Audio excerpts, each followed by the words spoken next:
Good evening, everybody. Thanks for waiting with us. It's Friday night. It's 9 o'clock. It's time for the What's on Joe Mind TeamStream. How's everybody doing this evening? Oh, yeah. And joining us, as was that meant for us? No. Okay. Rhetorical for the crowd. Yeah, for the crowd. Live chat. I'll get to you. When do I not get to you guys individually? I'm just saying. I was torn. I didn't want to be rude, but I didn't want to step on you either. I mean, relatively speaking, you're new, but you're not that new. I'm newish. Like geologically speaking, I got more seniority tonight than usual. That's true. True. But joining us this evening, of course, he's usually here. Former head of marketing for the G.I. Joe brand at Hasbro. It's not Mark Weber. What's up? It's Friday night. I got a new light, right? Look at how I'm shining. I'm glistening. A little brighter, which is hard to do, but here I am. I think the room is more reflective. Yeah, I'll be sunburned by the end of the show, but that's I'm willing to sacrifice. That's right. For the fans. Right, you gotta pay. Yeah, absolutely. Internet stardom. And joining us in the bottom row, Joe Colton is on assignment, keeping the world safe for democracy at a steakhouse in the Washington. Yeah, and passing the A1 right now. Hey, look, we all have dating anniversaries. They need to be observed. I'm not going to give her any grief on that. We like Wes. Anything that celebrates Wes, we're good with. We're good. We're good. Whatever keeps the wrist lock happy, we're down. And she may be at a nice steakhouse, but we went to the top shelf for our guest host today, right? The good stuff. We got ourselves the A1. That's right. From Articulated Points, you may know him as Biff Honky Donk. His real name, however, Philip Donnelly is with us. Hey, guys. Thanks for having me. It's been a few months since you joined us. Last time you were here, you were subbing for Mark. Today you're subbing for Joe. It's kind of like all that's left is to sub for me, and that's really that's a feather in your cap if you pull that one off. Thanks to you, I've had a few tries at StreamYard here, so I could get it going. You misspelled his name, man. It's actually a Mick Honky Donk. Apparently, it's an Irish. See what happens when you leave a Mick out. It's not pretty. No, what happened is it auto-corrected me. It didn't like the Mick. Apparently, I type honky donk too much. Right? So, or is it racist StreamYard? And they're like, get that Irish out of here. StreamYard's trying to whitewash us, trying to knock out the Irish. Wow. Who knew? After we had Irish guests. It's the 1870s all over again. My last name is Irish, right? Donnelly is an Irish name. Now we're talking. Yeah. McHonky Donk is Irish, yes. Yeah, from the Dublin McHonky Donk. Don't you know? Mac Honky Donk, it would be Scottish. Scottish. That's an important distinction to make, yes.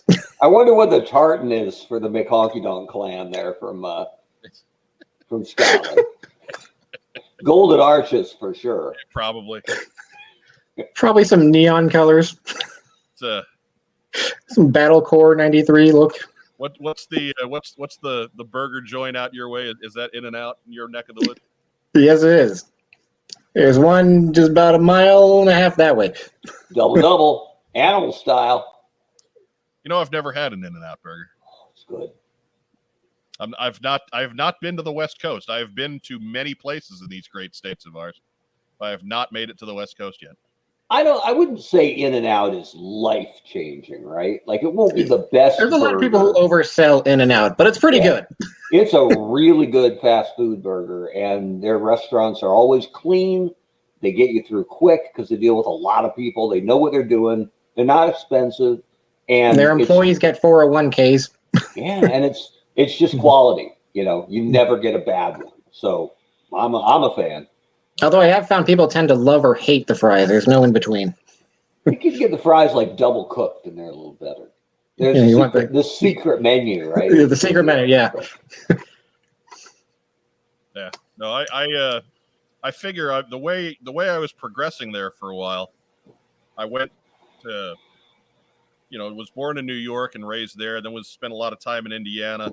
then got to Missouri, then got to Western Missouri. So I figured I would get to the West Coast by the time I was 70, but now I've started going back east. There's got to be eventually a convention or a San Diego Comic-Con or something that will make the big pilgrimage. Maybe. Star Wars Celebration. Right? West Coast is nice, man. 2022. I'm West Coast at heart, absolutely. I mean, does it really count as West Coast when you're in Arizona? That's like no coast. No, but I grew up in Oregon, so that's West Coast. There too at Bend, man. Bend is pretty far from the ocean. Yeah, well, compared to what?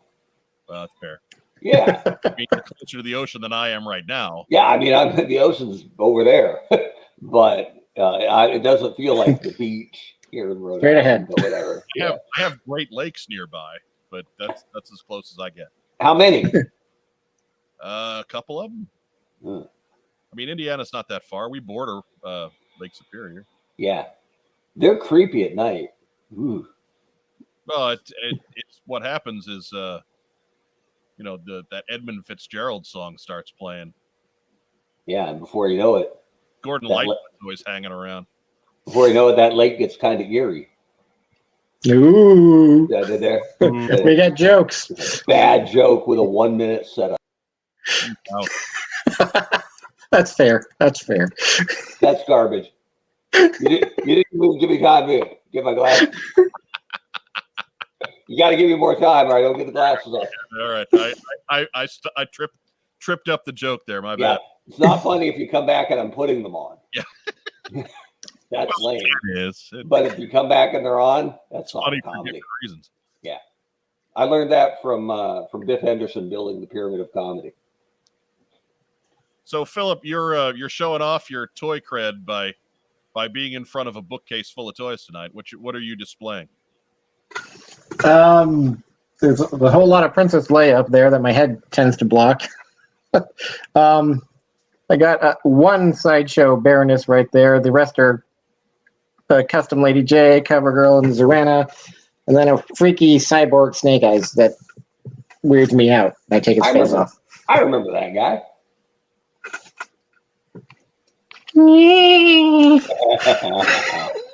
I stand corrected. My geography is off Lake Michigan. That's fair enough. Lake Michigan is the one. I don't care. I don't know if I ever took the helmet off that Snake Eyes. Lake Erie is the one that borders. It's not pretty. His jaw articulates though, so if you want to get even weirder. Good for the guy that doesn't talk.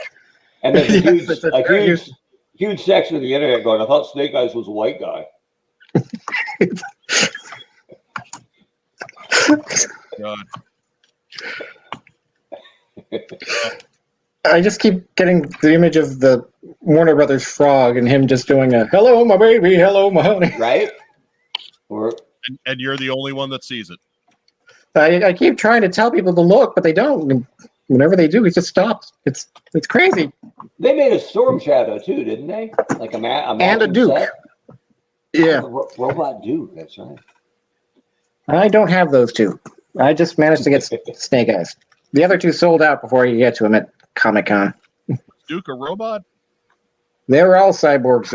It's a thing this whole toy line has. I don't get it, but there we are. But you bought it anyway. It's just going to be haunting us tonight because the mask keeps falling off. See, Diana Davis, she has two Dukes. She's kind of local to you, Phil. She'll give you one. I doubt it. I'd have to trade her. I'd have to trade her one of my Dukes. Let's be clear. Diana's a friend and a great part of the community, but she's not just giving away Duke. That's not how it works. I don't think. Phil is actually lying about not having a Duke just so she won't come take it. Yeah, no, there are no Dukes in the Donnelly household. None. No, none. It's not like I have a bag full of them right over there. Right. No. There we go. Long-time listener, first-time live viewer. Well, welcome to the party, Tyler Anglin. That's right. Good to have you. I'm sorry your first time was with me. If I had a nickel, yeah. And do not adjust the color on your set. I am this way. It's just how it comes. My goodness. So yeah, well, first we want to cover the news this week, but there really wasn't a whole lot of it. Instead of news, what we'll do is give a quick update on the Kickstarter that our friends Brian and Paddy were on the show last week. And by all means, when we're done here tonight, go back and watch that one because we chat really good with those fellas. It was nice to talk to them again about times gone by. But right now, their goal in American dollars is $32,904, and with 6 days to go, they are at $22,140. So they're about 2/3 of the way there. So if you're thinking about pledging Total Action Force the Battle Years, this is the time. And we're in the last week. We got to get that thing going. We got to get this one funded. It is for a reference type guide, which is what it's going to be. It's going to have lots of pretty pictures of action figures doing fun things. But as a reference guide, it's really not that expensive, especially when you figure in that the cost of your pledge also includes worldwide shipping. So really, you're getting a pretty good deal on this one for what you are getting. So by all means, give that one a look. I will get the link to it up in the notes. It's not there right now, but it'll be there in a little bit. And by all means, check this one out. If you're interested at all in UK's Action Force from the 80s, the stuff that Palatoy put out, and the history of it, just all kinds of great action style photos that Brian took. He's one of the best toy photographers you'll find. Just by all means, check that out. So please, let's get them funded. Let's get this project going. It's really a one of a kind and type of opportunity. Yeah, and the photography they've been sharing, all along, but this week they've been debuting some new stuff. Just incredible work. And I got on board last week, so they could use some support from the community, and we'll have I'm sure we'll have the link down in the show notes for you to click on later on and help them out. This is a really cool thing, and it'd be a shame if it didn't get funded.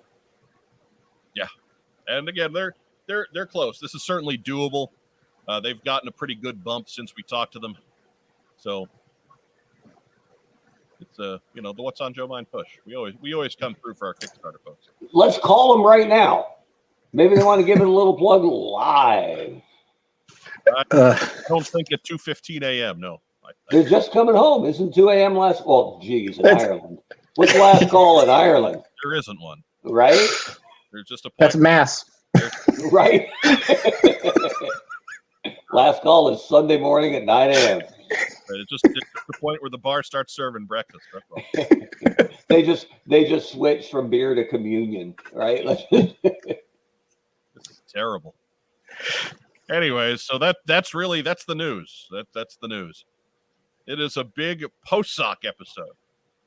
You guys have really filled up the Postsac with your letters this week.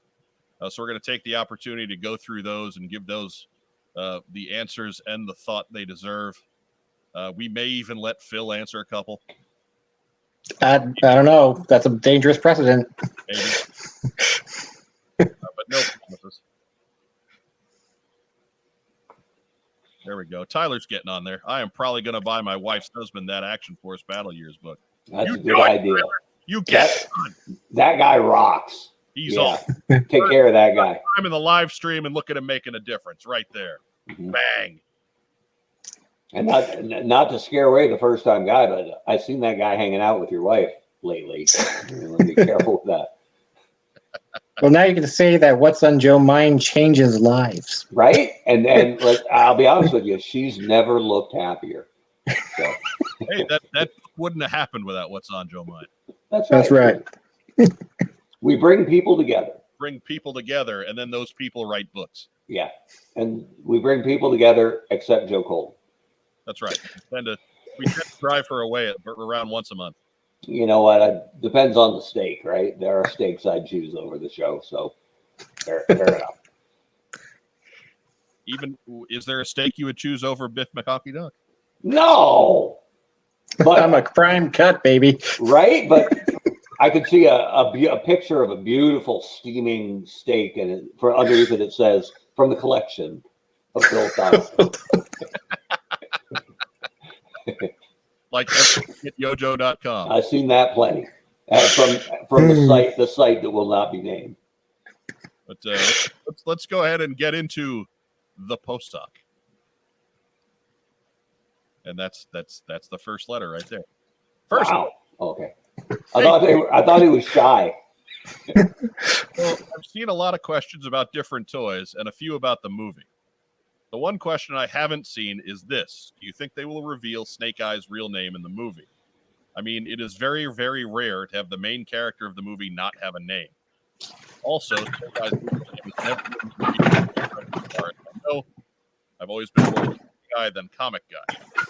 If they do give Snake Eyes a name, I hope it isn't something goofy like Twinkie Wrinkle or, wait for it, Biff McConkey Dunk. Your thoughts? He doesn't look Irish. Matt Rubin via email. Shots fired, Matt Rubin. Shots fired. I don't have to take this. I'm going home. How do you respond to this aggression? I mean, the one name that's been kicked around a little bit by Larry Hama, isn't it Bob Light? I think I heard that knocked around a little bit, that might have been the name of the actual GI or the actual person that he sort of styled the character after. Because most of his original Joes were styled after people he really knew. Mm-hmm. So I seem to remember that, and maybe in the comments people can verify that, because I'm certainly not the number one Joe expert out there, but I thought I remembered that getting kicked around. The Bob Light might have been. Of course, the sword. What's the sword name? Morning Light. Morning Light. Yeah. Yeah. So they won't double up like that. Yeah. It wouldn't surprise me if he comes into this with the name Snake Eyes already. Like that's already his handle or his code name. That's what they call him on the streets. Right. So he has street cred. I mean, it's pretty clear that he is an operator or a made man or an ex-GI or, he's a badass from jump in this movie. So you could get away with it. Yeah. So it wouldn't surprise me. I think I do have a feeling that we're going to at least get a first name, but we might not get a full name. A plot twist. His real name actually is Snake Eyes. Right. Mr. Eyes, I presume. It's Snake Guys. It's been a misspell all along. His real name is Snakey. Yes. Snake Guys. He's from Long Island. Right.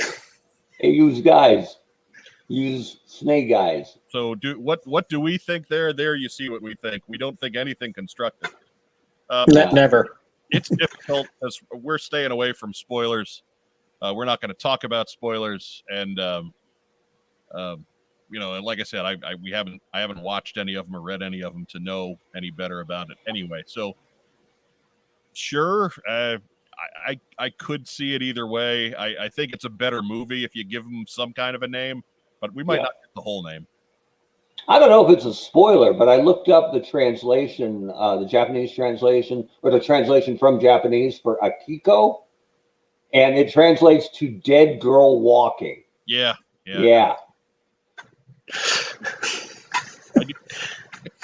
We're making Phil embarrassed. Right? It translates to Biggs Darklighter, which is weird, but Phil's gonna feel real weird about putting Akiko on his girl Hall of Fame back there. Man, right? She's not on there yet. No, you just need to save room for a little tiny box of ashes because. Ooh.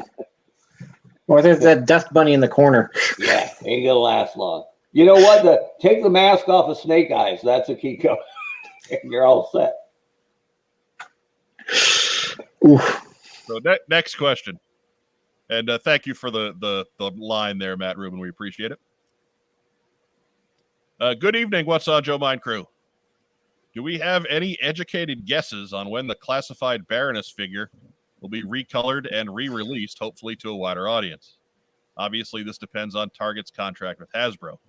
Personally, I think a modest amount of silver highlights would still look great, while clearly being different from the original release. People like me who refuse to let scalpers win would eagerly buy it. That is from Brad Glynn via email. And thanks too for the line there, Brad. We don't know anything about release schedules. We got nothing. We got no insides there. I would figure that they'd have to do that sooner rather than later, just for the demand of that Baroness figure and what she's doing on the secondary market. I mean, you'd figure that somebody in Hasbro sales wants to get in on that action. Yeah. I mean, these fans don't want to give a scalper $200, but they'll gladly give you $25 if you just put the figure out again. Well, and that's one of the real opportunities for it, is you say 25, but it was actually a $40 figure, right? With the bike, you can single pack it as just the figure, maybe even just monkey the accessories around, and you could release the same Baroness. That's the one shame of it is it's the best classified figure. It is perfect. So they could do it in blue, they could add some highlights or whatever, but really the best Baroness already got released and not that many people got it. So if they could find a way to creatively even keep the figure the same, I wouldn't have any issue with that. It's still different. Star Wars has their archive line. It could come back. You never know. Yeah, it'd still be different if the packaging is different or the not that they pose their figures, but give her some different accessories. Take away the Cobra from around her wrist. Who cares? And just let people buy the Baroness. And if it still has to go to Target, fine. Hopefully they understand the value of that character better, and they put it out in a number that even the casual collector can get it. Or God forbid, the walk-up fan or new fan could get a look at it, right? Because that's just crazy talk, Mark. You know what? I don't want to be a radical, but Matt Rubin pops back in with, I thought the mainline Baroness was going to have the purple highlights and gold trim like she has in the video game. We don't know that either. That's just us taking a guess based on the box art. From what I know, and I don't know much behind the scenes, she was going to have that either purple highlights or half purple hair, and that got I say fixed. It's probably more accurate to say changed at the last moment. So budgeted out. I'm eternally grateful for that. Although at least it was, if it was supposed to be black, that's easy to fix, right? Like everybody's got a Sharpie, right? Yeah, that would have been bad. So, yeah, to answer the question, no educated guesses. Again, we would think sooner rather than later, but like a lot of characters, we just don't know. You figure Beachhead will have to happen again at some point because he was tough to find. Firefly will have to happen again because he got caught up in all that scalper madness. The Cobra Viper is going to have to happen again because God only knows. So we've got all kinds of issues with the distribution of this, particularly on those exclusives. But what we forget here in the States is that those exclusives are still exclusives in other parts of the world. So whoever paid for those rights haven't expired yet on all of the contracts. It's not just Target, it's Toys R Us in Canada and various retailers in UK, Australia, and other places that we know are getting classified figures. So the fact that they haven't shown up again isn't all on Target. Target just has the US exclusivity rights. There's other exclusivity rights in other parts of the world. And I think it's to be fair, and we're always fair and balanced here on what's on Joe Mind. Never use that phrase again. the Cobra Trooper that started all the furor, right? The best Cobra army builder out there that nobody could find, did get put out again, slightly different, as Cobra Infantry, and no one has had trouble with pre-orders or finding that for a reasonable price online or even in store. So maybe no one is strong, but it certainly has been much easier to find the second time around. So we will hope that the other rare ones that people have had trouble finding will get a similar treatment moving forward. All right. Knock on wood. So next letter. Hello again. I was wondering, do you think Hasbro lost the mold for the 25th anniversary Fang? The retro Fang currently being sold at Walmart is inferior to the 2008 version, in my opinion. And that is from Jason Luttrell via Facebook. And here is what he's talking about. That is the 2008 Fang, courtesy of Yojo.com. Boo! Look, only Boo! one image that was not all watermarked up. So, hey, we're gonna let's be real clear here. I was a big fan of Yojo.com for 20 years, right? Yeah. Yeah. Now under new management. Not as big a fan as Biff McConkey Donk was. Right? Yeah. I just want to make sure I'm clear about that if anybody doesn't know the story. And Philip and Terry and some others did incredible work there for a long time, and it was the go-to #1 can't miss G.I. Joe resource online before it got bit by Vertical Dope. Yep. This is the new one via Walmart.com, their image, complete with, separated missiles and new pilot Captain Sexy there. You can't tell too many of the differences here, but you can tell one of the big ones being the roll bar in the back by the engine. You see the panel up in the front by the cast. It's a little different. It doesn't really show in the illustration, but the newer one, the 2021, the body of the copter is considerably beefier than the one from 2008. It looks fairly different than the original toy from the 80s. It's shorter too, isn't it? Nose to tail than the 08? Looks like it. I haven't measured them back to back. It looks like it, but that may just be the width of the copter playing tricks with us. Could be. So I guess that is the question. Do you think they lost the mold, or what's the deal with this? I think that's probably most likely, because why would you cut new steel if you didn't have to, especially when the 08 one is fine. There's nothing wrong with that 08 toy. Or maybe it's possible that the Joe brand has passed through so many hands since, about 2017, that it's possible they just didn't know what they had and what they didn't. So I can't imagine them looking at knowing they had access to the 08 version and saying, you know what, that's not good enough. We can do better. And they cut steel and put this out. Not that there's anything wrong with it. I don't mind the new Fang, but I think the 08 is superior. And it's not different enough that you would have demanded new steel get cut to put together something that's this similar. Phil, you got any thoughts on the old Fang versus the new Fang here? I'm thinking it wasn't the last one actually put out by Fun Publications, so maybe it got misplaced on their end. You never know. That's true. They did have a con exclusive. They stole it with Blades, the UK pilot. Yeah. So it could have been a savage mistake. Ooh, wouldn't be the first one. Yeah. By the way, how many more kills does Captain Sexy need to get promoted to Major Sexy? Probably 17 or 18. All right, get to work. Cobra's tough. There's a lot of guys out there. I'm just looking, and how's it with the backpack peg in the pilot seat there? Where's his parachute, right? Because I watched a lot of these cartoons, and I know you can parachute safely out of a helicopter. Well, all those Cobra officers had the parachute come out of their web gear, so they can pack them tight. That's a good trick. It's up front. Right? But my problem with the Fang, with the new Fang, I really don't have a big problem with it. But if you think back to when they redid the Skyhawk in 25th anniversary, they made the Skyhawk just a little bit bigger, and so it's a little bit meaner looking, and it was just a good thing all around. And I think that's what they tried to do with the Fang here. They just didn't do it enough.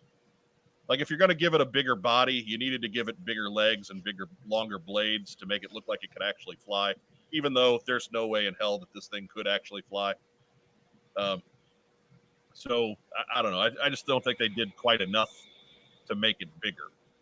Yeah, the new Skyhawk is one of the few revamped or retweaked vehicles that's almost universally approved by the fan base, right? Yeah. Where everyone likes it. I mean, everyone had the original Skyhawk because it was. I mean, if you're of that age, because it was a birthday party present, right? It was a little $5-6 thing, and they used it on the cartoon all the time. Right.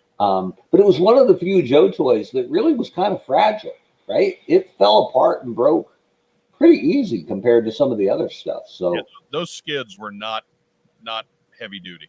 Mm-mm.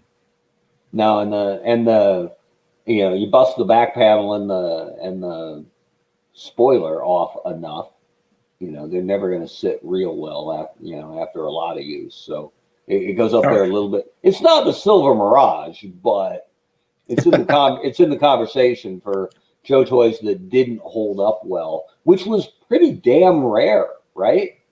Yeah, especially in that. Well, you know what? Even the late run, they held up pretty well. Yeah, there was only one piece, so. But the Cobra Rat holds up extremely well because there's no bottom to it. It's just a shell. You could if you're young enough, you could put your foot through it and wear it like a shoe, over a shoe. It works as a toy. It works as a doorstop. Yeah, it works as footwear, sort of. It works for Mortal Kombat. Right.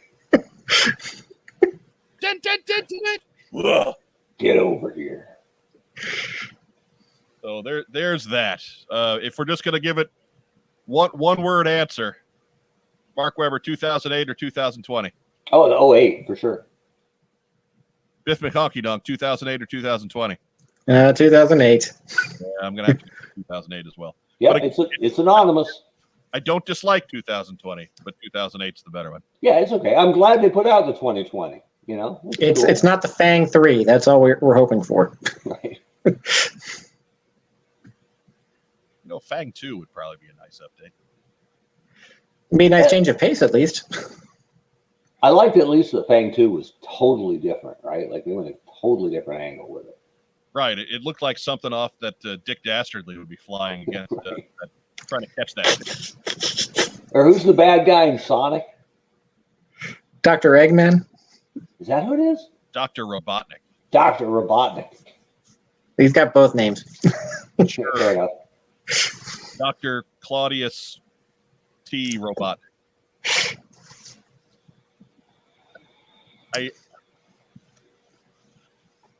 What was Rob and I? For some reason, we had a conversation that involved what Chuck E. Cheese would be called in Victorian times. Charles Edward Cheese. No, actually, we went with Charlemagne Erasmus Cheese. Oh, that's not bad.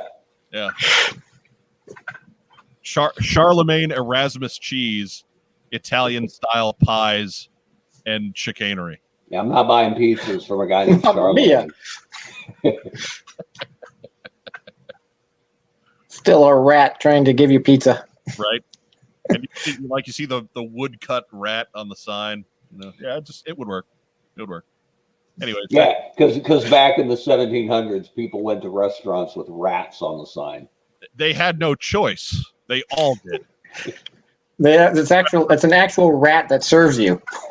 It was Victorian England. They all had rats in them. They had no choice. I wonder. But you couldn't see the rat's ankles. I wonder if there's any rats at Joe Colton's Steakhouse tonight. Ooh, I doubt it. Call her up and ask out of the blue. Right? Hey, are there any rats there? A Postsac question only you can answer. Any rats there at the Palm? Not many places where the public can see. I don't have my phone within reach. Otherwise, I would send that text. Anyways, moving on. Next letter. Hey, guys. So when COVID became a thing, I took on the project of finishing a hammer and a killer whale from basically shells. So far, I'm 95% done with the hammer, by God, that antenna doesn't seem to exist. And 80% done with the whale. What are your thoughts on restoring vehicles? Is it worth it? Do you only buy complete? Do you buy vehicles? Keep up the good work.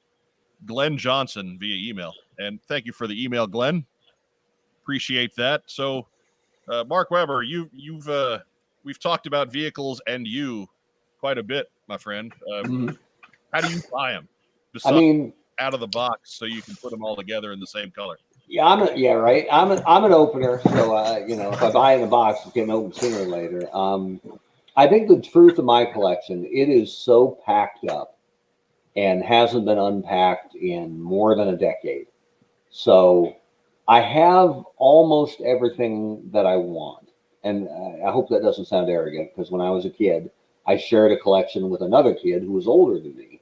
So we really, between the two of us, we pretty much got what we wanted, other than your flags and we had the Terradrome, didn't have the Defiant.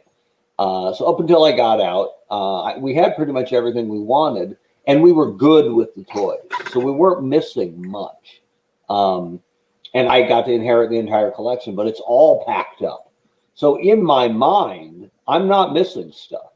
But if I actually got it out, right, if I had the gigantic room to lay everything out in, I bet I'd find I'm missing a ton of stuff. So for now, it's just good not to know. So I'm pretty well set. There were a couple big holes in the collection got filled in the last year. I never had a mauler. Never. Don't know why I didn't. You have Schrodinger's collection. Yeah, pretty much. That's exactly it. So, and it's all packed up too. Who knows if it's in good shape? Are the veins from my whale in good order? I mean, they can't be, right? They are not. I'm still doing that now. They are not. Yeah, they are fine green powder. Right, I'm sure. So, but the two big holes in my collection, never had a mauler, and I got that this year, and I bought it complete. But it didn't come with heavy metal, and of course, my heavy metal doesn't have the mic, so I still need the mic like everyone else. And I never had a Defiant, and that was my great big, hey, I got a new job gift last year. Good thing I bought it quick. Right. So I have a really nice Defiant up on wood, so it's not resting on the thin axles downstairs. So I scratched a couple of big itches last year, but I did buy them complete because, I know they're rare, and I know that stuff is legitimately worth what it costs, but I would never feel good about dropping. Like I think I dropped $150 on the mauler for a complete mauler in working order with no figure. It's a little much, but it's all there. I would rather with tow rope? No tow rope. Sorry, no tow rope. So yeah, I consider it complete without the tow rope, right? But I would rather do that than drop $110 on a tow rope. Right? I'm never going to feel right about that. So I guess that's where I am. Biff McConkey Donk, what are your collecting habits with vehicles? I generally don't have space for vehicles, so I generally stay away from them. You'd be surprised how few vehicles I actually own. And they're usually in pretty played with condition, so, that's the way it works for me.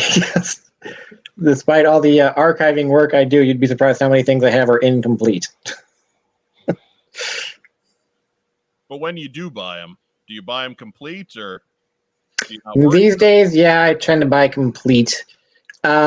Just because I know it's fun trying to piece things together. There is the joy in the hunt, but those days are long past me.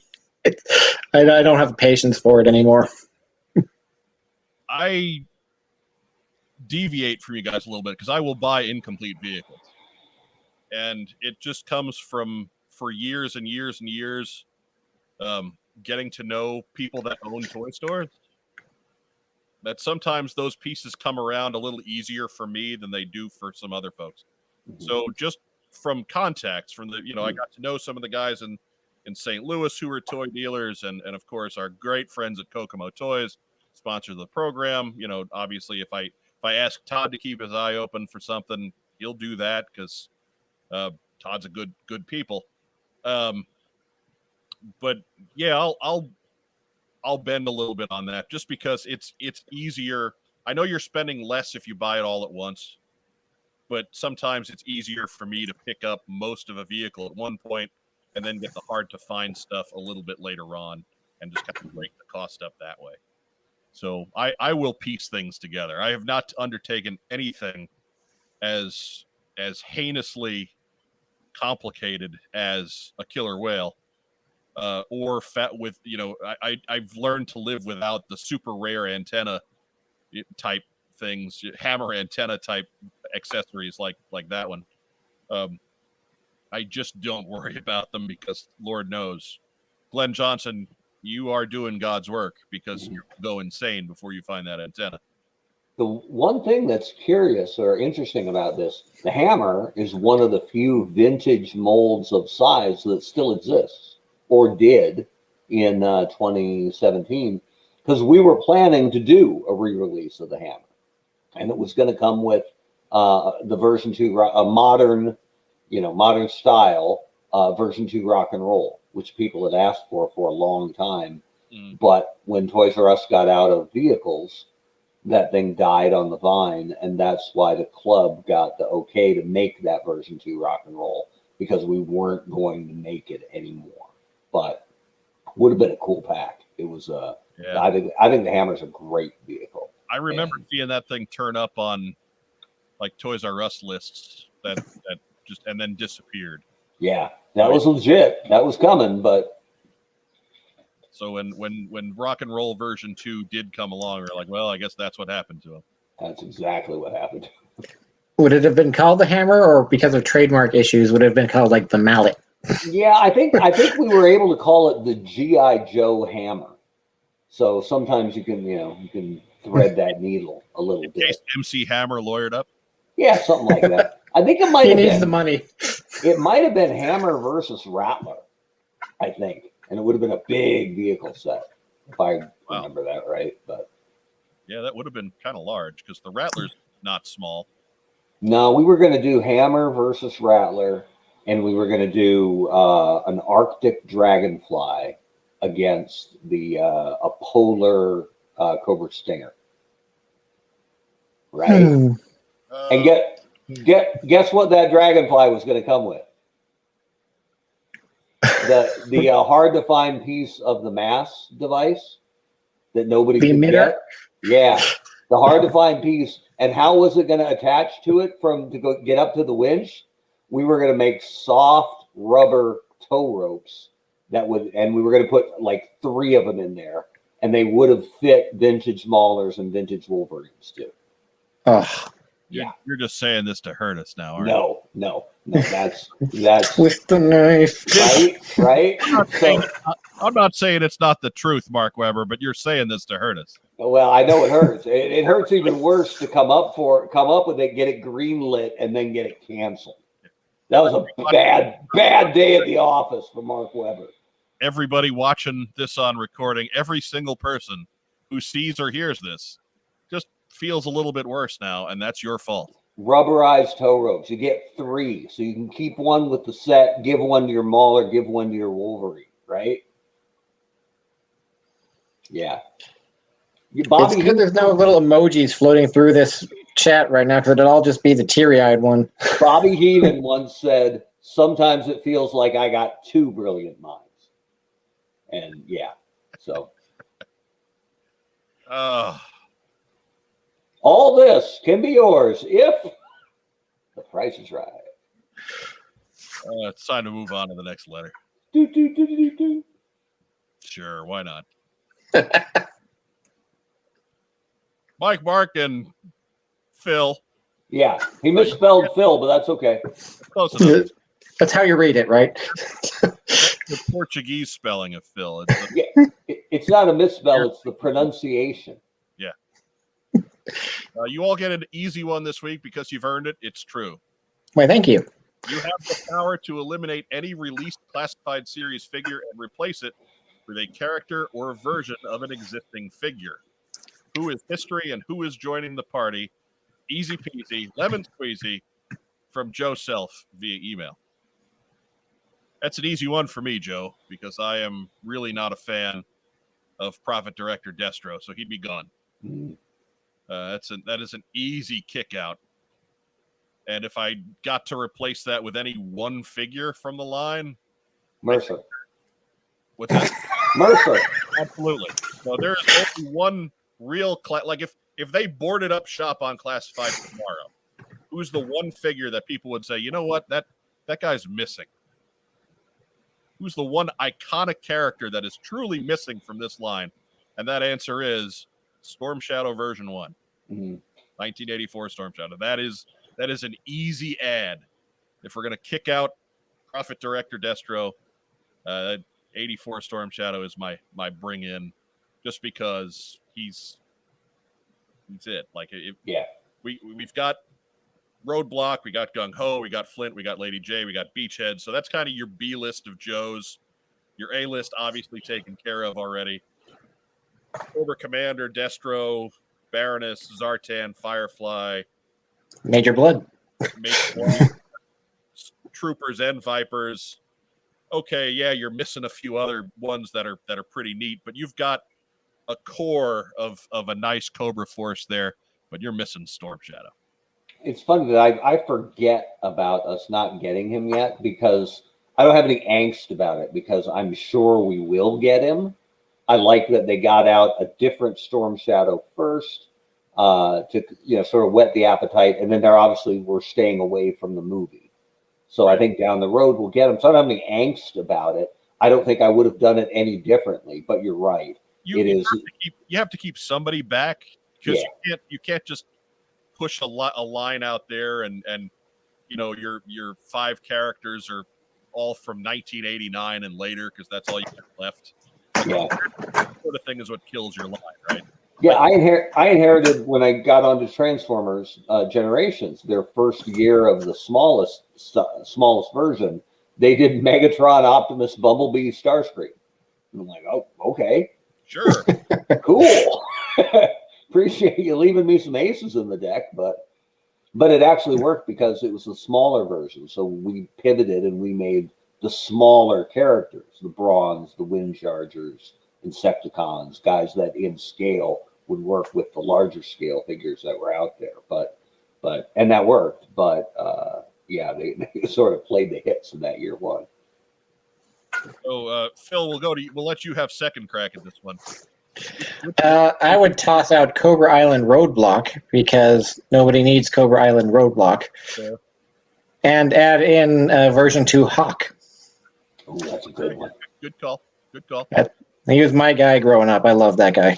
I love that figure. And version 2 was such an improvement on version 1, right? It gave some individuality. It gave him character.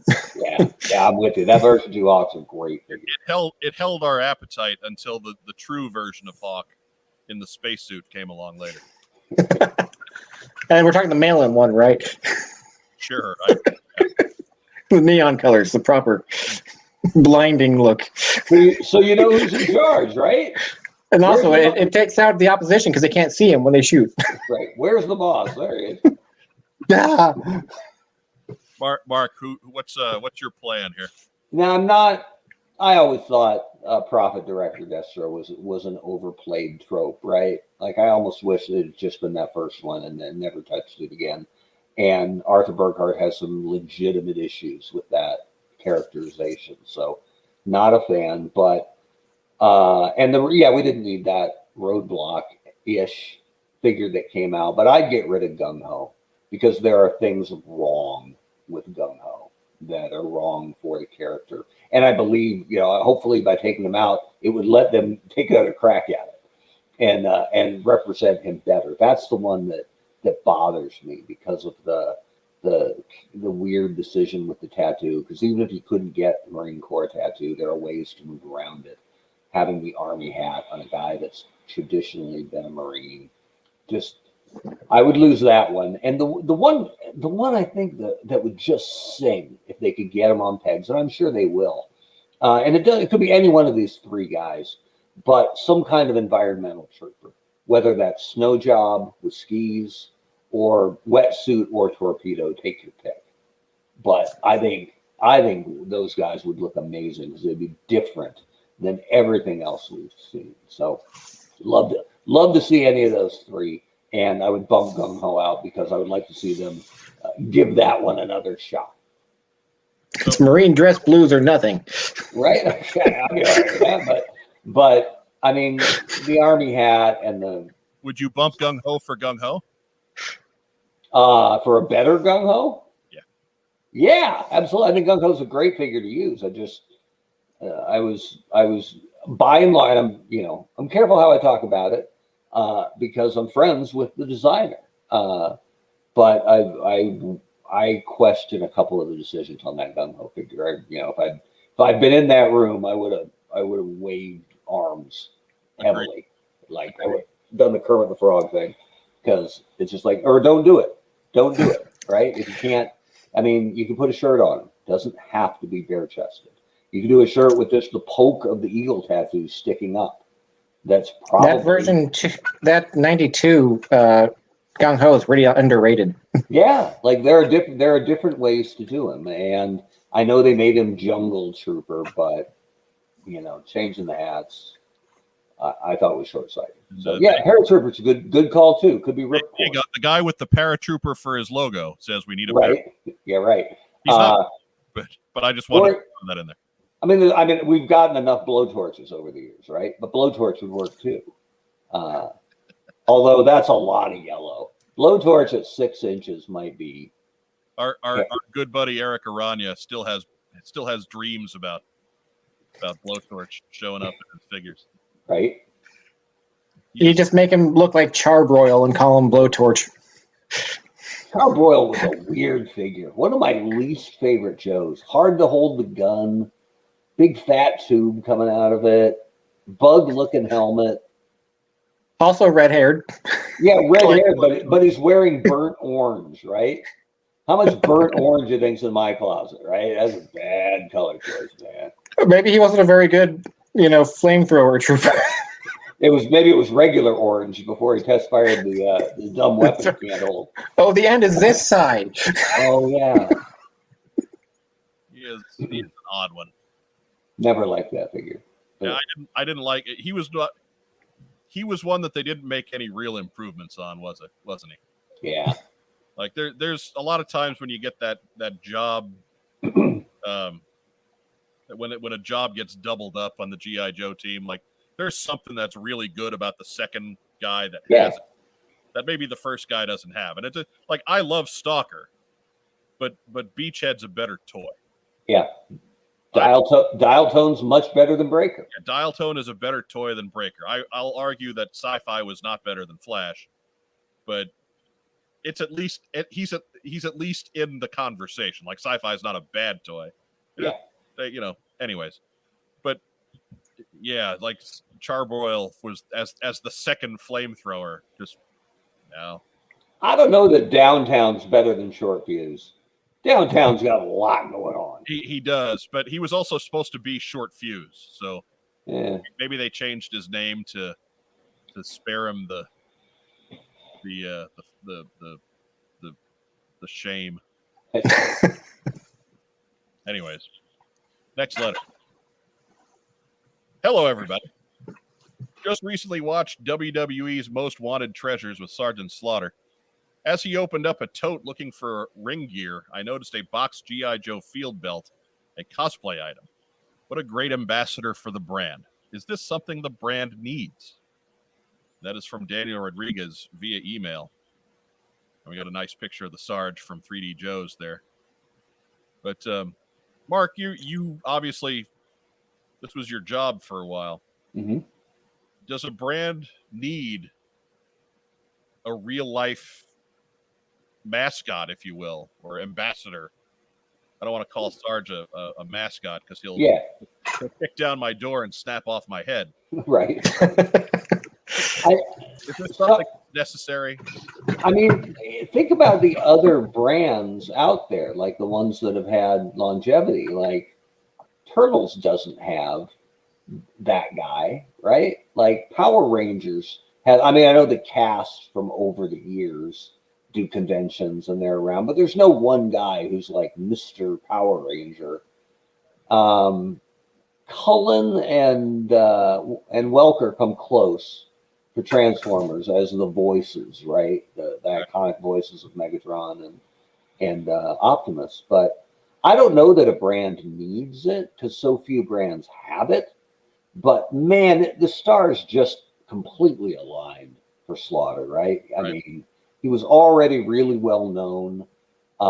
He had been a heel for a lot of his wrestling career, but had just come off a big turn and a big face run in the WWF. So, and I wouldn't say they catered to him, but they pushed that character hard on the cartoon. He's the shining knight of their animated film. Like, he's the guy, and it just worked. And I don't know that you can hope for something like that again. It'd be like baseball teams saying, what we really need is a mascot. And what we want is a Philly Fanatic or a San Diego Chicken kind of thing. And you're like, well, those are the only two that have ever really worked long term. Mr. Met. Yeah, I guess. But he's no Mr. Met. Mr. Met is no chicken. He's no Fanatic, right? Nobody's the chicken. Right? Like, let's just say that the A's move to Las Vegas and they say, we really need a mascot to bring this thing together. I guarantee that mascot is going to be less Philly Fanatic and more Mariner Moose, right? More Expos Yuppie than you're bagging on the B list of baseball mascots pretty hard. Yeah, more than Orbit. This is an institution, damn it. Orbit in Houston, like, yeah. So I guess, long story long, I think it's really rare, and I think Sarge has been great for G.I. Joe and pretty damn good for Action Force too. Yeah. I must say, credit to Bobby Valla for always hustling. But I think it's rare, and I think it's too rare to plan for or shoot for. And I don't think they knew that Sarge was going to be that big a hit, right? I think they were surprised by the immense popularity of it. So, yeah, I think they anticipated Sarge being successful. I don't think they anticipated Sarge still being associated with G.I. Joe 30-some years later. Yeah, and that's going over big. And the only I'll tell it just because it's relevant at the moment. The best Slaughter story I have. I was up on the stage as a bodyguard, right, a brand official at San Diego Comic-Con when he was signing for people, and there was I forget if he signed for. It wasn't that he signed for everybody. I think it was a break in the line somehow. They were queuing it around, so we had a couple minutes, and he was great to deal with, total pro. And I wasn't going to be a total nerd, but as a Joe fan and a wrestling fan, I'm up there with Sergeant Slaughter, right? We got a couple minutes. It's a bit say again? It's a bit of a geek moment. Yeah, I mean, it has to be. And I said, Sarge, if you don't mind, I would love a photo. Absolutely. He stood up. He's tall. He's lost a ton of weight, but he's still big. Like, he'll always be big. He's a large man. And put the Smokey the Bear hat on, and he's a good 6'6" with the hat on. And so he stands all the way up, and he's got the mirrored sunglasses on, and he's ready to take the cue from me, right? Do I want the thumbs up, big, Dylan Predator hand clasp? Do I want the Cobra clutch? What am I going for? I said, could we lock up? Absolutely, he said. And so we do the collar and elbow, the standard pro wrestling lockup. And we smile, like Buddy takes the photo. It's a great photo. And then I think it's done, right? Like, I don't want to be creepy. But it's hard to let go of that if the other guy doesn't let go of that. So, and he's got, he's on. And I'm like, well, I don't want to wuss out and slink out of it, right? So I'll follow his lead. Cool. And he starts pulling me in closer. And there ain't nothing I can do about it. So my giant head is getting bigger and bigger in his mirrored sunglasses. And he said, back in Mid-Atlantic, I would tape my thumb, and before a match, if it was a guy I liked, I'd dip it in iodine. And when I'd pull him in close, I'd stick it up his nose. And so now Sergeant Slaughter is thumbing my nose because he's pulled me in close enough to do it. And A, what am I going to do, right? And B, I don't think there's anything I could have done about it. So he pulled me in, thumbing my nose with this big grin under that mustache and my eyes bugging out in his mirrored sunglasses.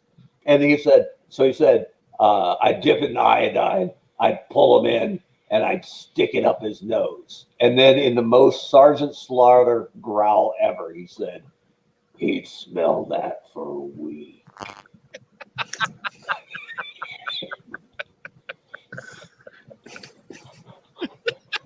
So good. We'll never forget that. Nice.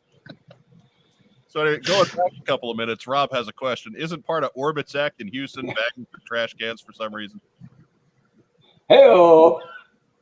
So anyways.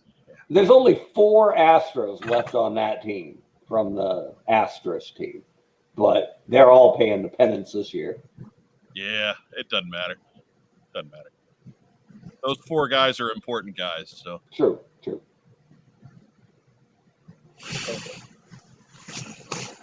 So yeah, I tend to agree. I think Sarge was lightning in a bottle, and I think it's great that he's with Bobby's Active Force brand now. I think it's really helped that brand keep its momentum in between the launch of the Kickstarter and the sending of product, which they're expecting later this summer. So I think having Sarge around, doing appearances and being part of Action Force, it's a big deal. You know, it's been great for him. And that's just a part of the effect that Sarge has for those fans that you're trying to get and keep. But is he necessary? No, because G.I. Joe was already full steam before they got him on board. Mm-hmm. I mean, think about where the line, he came on in 86, right? He was a mail-in. So you already had 5 years of gangbusters G.I. Joe lineups. He even showed up. And was he a great addition? Absolutely. Was he a necessary addition? Not really. Well, wasn't 86 the high water mark with the G.I. Joe brand? Right. I don't think it ever made more money than 86. Yeah. It's just, again, I don't think I don't think he's taking anything away. He's certainly he's bringing more to the table than he's taking off of it. But is he necessary? Not so much. A brand ambassador, a live action brand ambassador, not terribly important, but absolutely great to have. And it kind of shows the lightning in a bottle they got, because they followed it up with the fridge, right? And nobody talks about the fridge. Well, but I mean, at the time, the fridge was the biggest deal in the NFL, pun intended, right? Like, that was an A-list land. That was J.J. Watt as a G.I. Joe guy. Yeah, right? he was a cultural phenomenon. People forget the fridge was a big deal. Whatever pun you want to apply, yes. And I know they didn't get him in the cartoon, and they didn't have a movie to spotlight on the fridge, so it is, apples to oranges or apples to French fries, maybe. But obviously, it didn't have the same impact, right, to the collector base as Slaughter did, or they wouldn't have used the Slaughter image and the Slaughter voice as much as they did. I mean, the fact that Sarge kept coming back shows how well he integrated into. They did what, 4 Sergeant Slaughter's figures in the original line? That's a Phil question. Yeah, there are. Mail-in, Triple T, Slaughter's Marauders, and the Warthog. Yeah, that's it. And the shock of all shocks to me, a year ago or so, I was fishing out my original Thunder figure, because I love the Thunder and the Slugger, and it came out, and he had Sergeant Slaughter's waist. And I have zero memory of how that happened. But if I roll it back Thunder was one of my top 5 Joes. I just adored that figure. So I must have played it to death, broke the crotch, went, man, I can't get another Thunder, right? Like the Slugger's not in stores anymore. I'm totally hosed. And then I went, hey, Sergeant Slaughter's wearing black pants. So I literally took the belt from Sergeant Slaughter and gave it to your new Intercontinental Champion. Bring your disproportionately large hips over this way, Sarge. Right? If Thunder wasn't a Marine before, he is now. Yeah, he's part Marine. The important part. Next letter. Good evening. What's on Joe Mind Crew? Really enjoying the weekly live streams. You've had some really good ones lately. Like our earlier ones were just crap. So yeah, it's a learning curve. They were warm-ups. Especially like the Guilty Pleasures episode. We'll be doing that again at some point soon. Today I was listening to a podcast on the latest Real American Hero release from IDW. Hopefully that was Rack Time. Oh wait, no. He hasn't done one of them in forever. From IDW, and it crossed my mind as I bag on Rack Time Rob, who's in the next room. It would be cool to see some of the new characters in the classified series. Would y'all like to see those too? If so, which one would you pick if you could only choose one? It might also be cool to see the mechanical versions of the October Guard. I love the original characters. Just think of some new blood would be cool as well. Keep up the great work. Doug Stratoviper72 Dello via email. As we go along, I'm starting to figure out, and thank you, Doug, for including your Twitter handle on there, because I had no idea who Stratoviper72 was, just that he's really one of our dedicated followers on Twitter. So now I know, and knowing is half the battle. But so yeah, if you take one guy who's not from the original 82 to 94 run, one character who appeared then after that time, who would it be? Phil, we'll let you go first on this one. Crosshair, I guess. Crosshair, good pick. Mm-hmm. Probably the best figure. Yeah, he had a great design. Yeah. For once, the accessories didn't seem to be out of place. And just all around just kind of worked for him. Mark, who you got? I loved, and he got a figure. I loved Wraith. I thought Wraith was really cool. Cool name. Cool that he was a mercenary, so he wasn't part of Cobra, but working for Cobra. You could always do the translucent version of him as well. Like, I thought he was outstanding, and I think he'd turn. But even, to go sideways from the question, I would prefer a brand new guy. Make a brand new character that's not in the comic yet. And then when he's cool, then you get him into the comic. They used to do that with 12 figures a year at least, right? New blood. Joe and Transformers have gotten so far away from that. And having that really deep lineup is fantastic for a brand. But don't be scared to put in somebody brand new. The fan base will eat it up. I along those same lines, Mark, new character, never been seen in plastic before. Where's Dawn Moreno? Yeah. That's well, I think they would stay away from her this year because they don't want to confuse the Snake Eyes thing. I agree, but how are you going to confuse that? Well, if you just put Don Moreno on the package and no color Snake Eyes, I guess, Have you seen any Snake Eyes merchandise this year, other than the purple grape flavored statue at GameStop? We're gonna have some in the future. There's pictures. No, just I think they consciously are staying away from it. So the Snake Eyes movie is the only Snake Eyes out there, right now. And then, but yeah, except for Fortnite. Dawn Moreno's great. Well, yeah, but Fortnite, that's not coming out till January, right? So it's well beyond. Well, the comic's out now. Is the Batman issue out now? Yeah. All right. Number one last month, Mark. Number one seller.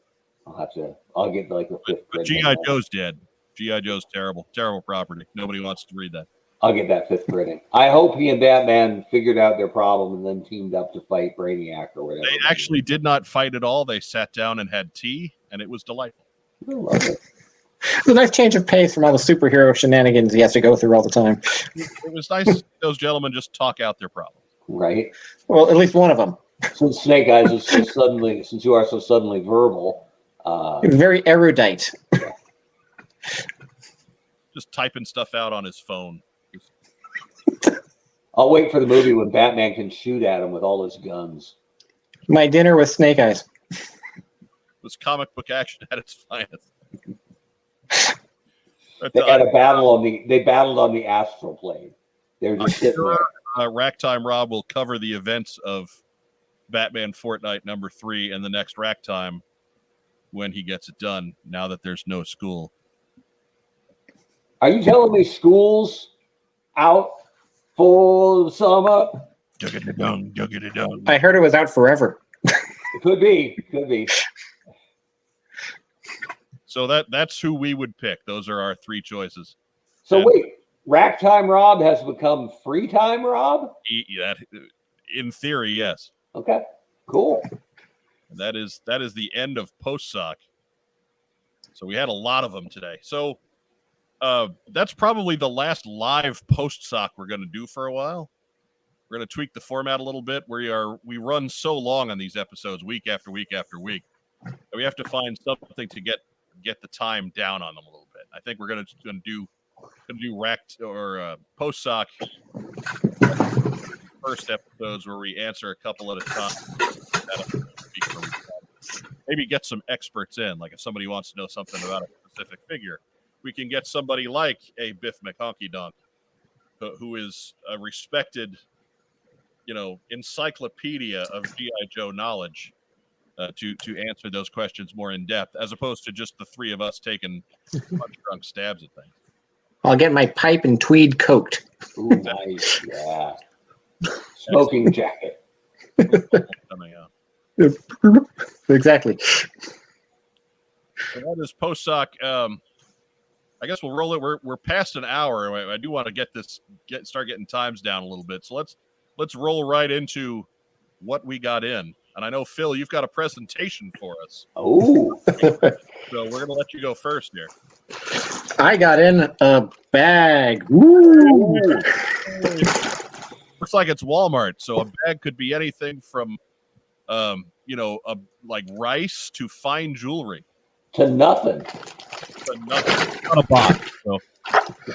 I would like to say this came in because Target kept postponing a pre-order I made and then just outright canceled it earlier this week. That's going around. In fact, they canceled it yesterday.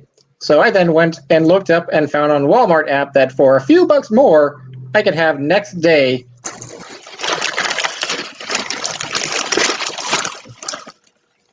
classified Lady J. Oh, no, it's Lady J. All right, excellent. That's much better than bag of broken glass. Well, I mean, it could still be in here. You never know. So they packed it and broke glass. Keep it safe. I'm glad she's actually complete because when Target sent me my Flint figure, it was clearly a Flint that had been returned to the store because the package had been opened and the accessories removed. Awesome. So, yay, Target. Target customer service, first rate. So I'll stick with this Lady J and be happy. Yeah. Gonna get an order in for Johnny Switchblade Action Punk next. Go with that bag of glass. So what else? Did you get anything else in recently, Phil? Anything else we got to know about? Nothing else this week. Actually, it's pretty light for me. But anything else Diana Davis can steal from you? Right. Nothing that I'll admit to on camera. Got any animation cells of Scarlet just laying around? Well, it's funny you should mention that. I do. I figured. Hey, put that back up, Phil. Let's get you proper credit for that. The ceiling of my bookshelf feels naked without it. Yeah. That is the official storing place of how you're supposed to keep animation cells.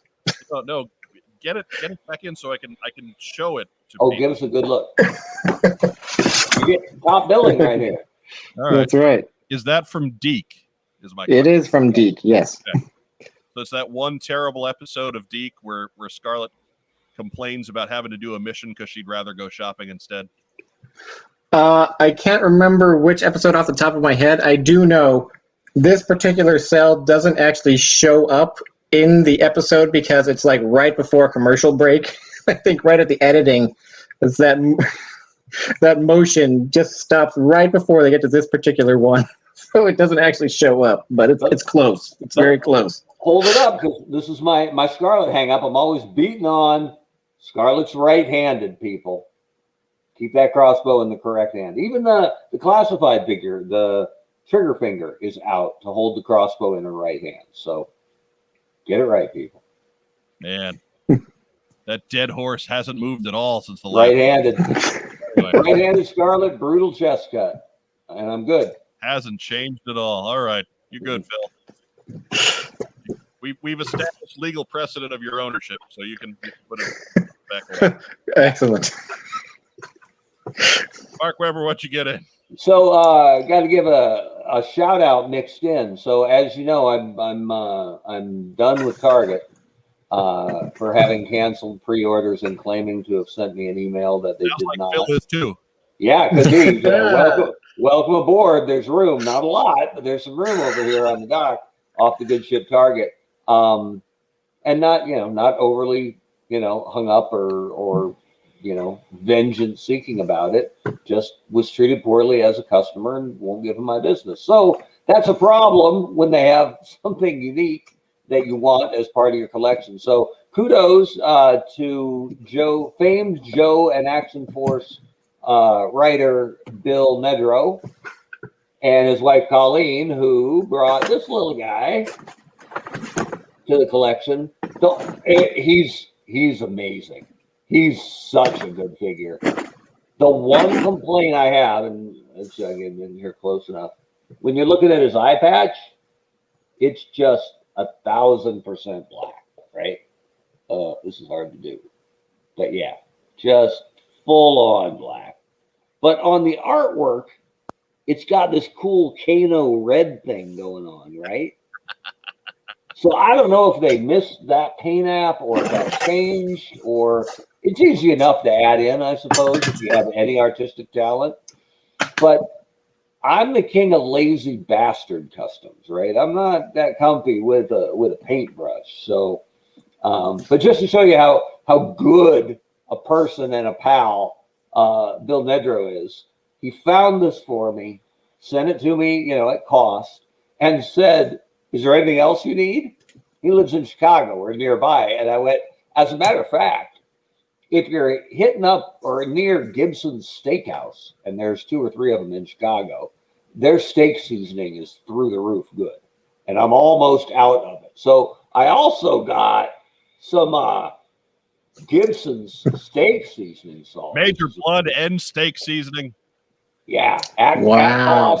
Shipped next day. So I'm not going to shop at Target anymore, but I'll shop at Nedrow Express all the time because he did me an absolute solid. So I appreciate that. Man. Yeah, it's a good day. That's a good day at the office right there. One time coming back from Chicago, matter of fact, the one that's out now, I don't mess with the TSA guys, right? Because they don't have a sense of humor and you can get in trouble. But coming back from Chicago, they unzipped my carry-on roller, and the guy took this out and said this exact thing and said, "What is this?" I said, "It's seasoning salt." It says right on there, seasoning salt. And the guy was having a bad day. I don't know what his deal was. And he said, "What is this?" I said, "It's seasoning salt." And he frowned. "I'm going to have to check it." "No, I'm going to have to test it," he said. "I'm going to have to test it." And I said, "Well, it's delicious."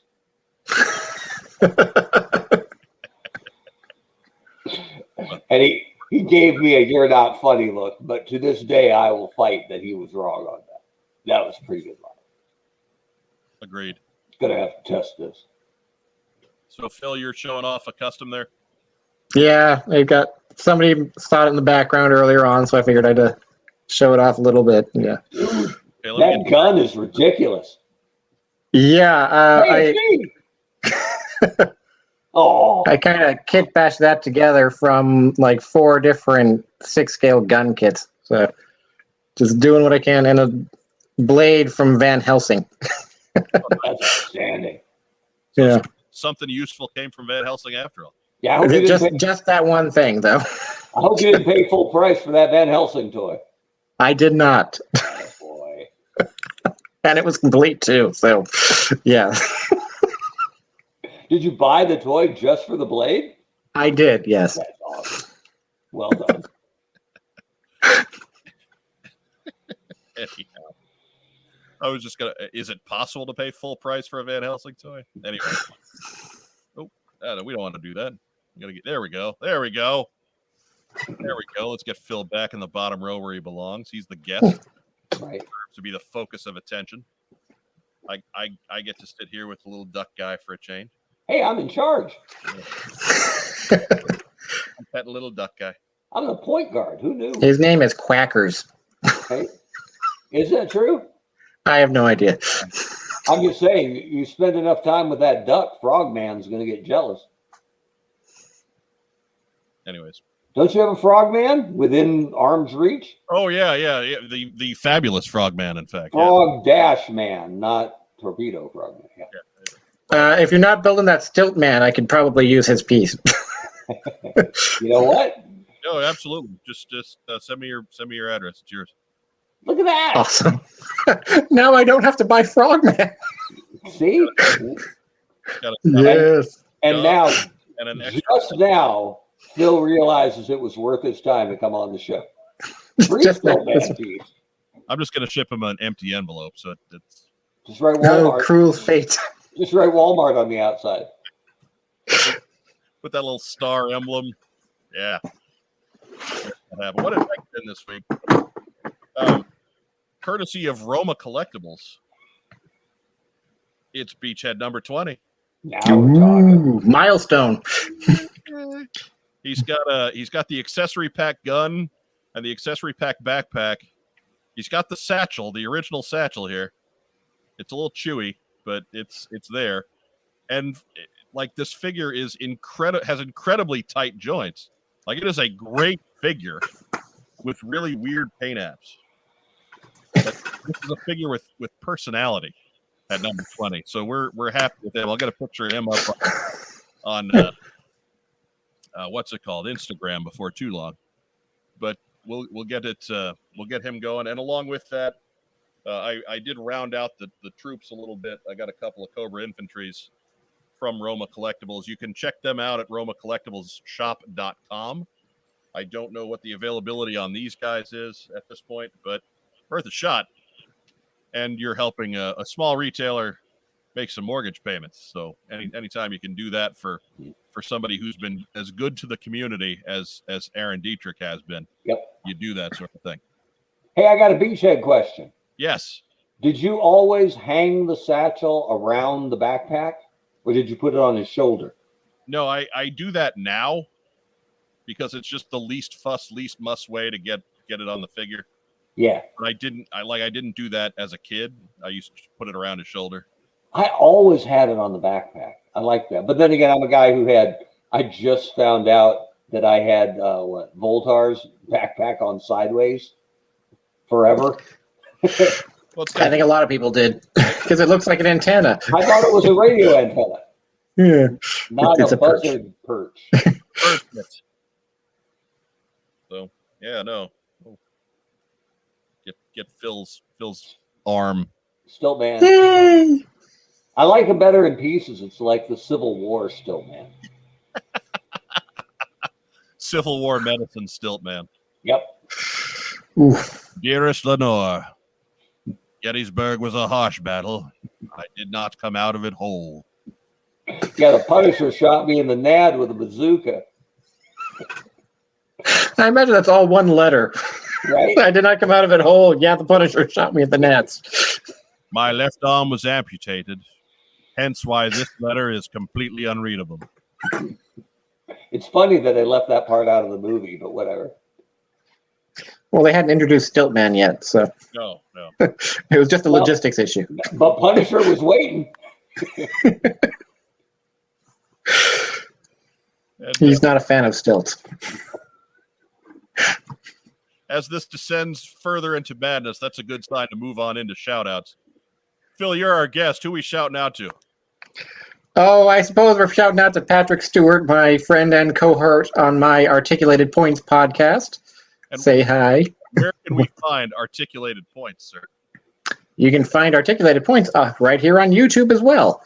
And we also have it on Facebook, Twitter, and Instagram. Really just have to search for Articulated Points. There aren't a whole lot of other people using that name, so that works out for us. There is already a link for that down in the Ooh, so you can convenient. right over to Articulated Points once we're done here, and you can hit the little subscribe button, and you can see Phil and Patrick every time they put out episodes, which is not quite weekly, but We try to go monthly. We have schedules. yeah. Well, I mean, you guys also do pretty deep dives in your subject matter, and it's not always G.I. Joe. It's really just all across toy lines, just really obscure stuff and interesting subject matter. Well, I'm glad no one's cyber squatting on the Articulated Points name, because if you type in Patrick Stewart, you're gonna have a hard time getting where you want to go. He's a little bit down in the search results. Yeah, you're gonna be down there a little bit. Some old English guy keeps hogging all the spotlight. It's terrible. Yeah, whatever, old man. What did you do, Dune? Nobody cares. Right? Wow, Dune. Who else we shouting out to, Phil? That's going to be it for me today. Mark, go for it, man. You sure? You don't want to take over? You feel like it looks like you have something to say. I got the giggles there, man. Got the Hey, giggles. let's all come together for a shout out and wish a happy birthday to noted author James Kavanaugh. Yes, James Kavanaugh, 78 years young today. Right? He looks great for 78. Absolutely fantastic. His When hair I was as old as him, I was about his age, and he'll be down at Joe Fest. So looking forward to getting a little Kavanaugh time down there in Augusta. Be careful. Sometimes Kavanaugh time gets a little out of control. Yeah. Socially distanced Kavanaugh time. So beware when he breaks out the bodysuits. right. Or the various tinted oils. It's more dangerous when the bodysuits go away, I'm told. So fine. Fine. So Proud yeah, of noted author James Kavanaugh, everybody. that's right. Happy birthday to James Jimmy Kavanaugh. Jimmy Joe Jack. That's it. Joe, what is it? Joey Jojo Jr. Shabadoo? That guy. Yeah, that guy. That's the one. That's it. You just call it out and he answers to it. That's my shout out. All right. Shout outs, of course, to the fourth man of the What's on Joe Mine team, Racktime Rob, taking his abuse in the other room and not coming out to throw stuff at me. Free time, Rob. Right. Free time Rob. To Joe Colton, who is obviously our host in absentia, enjoying some kind of relationship anniversary tonight, so we had to give her the night off. She wasn't going to show up. What are those?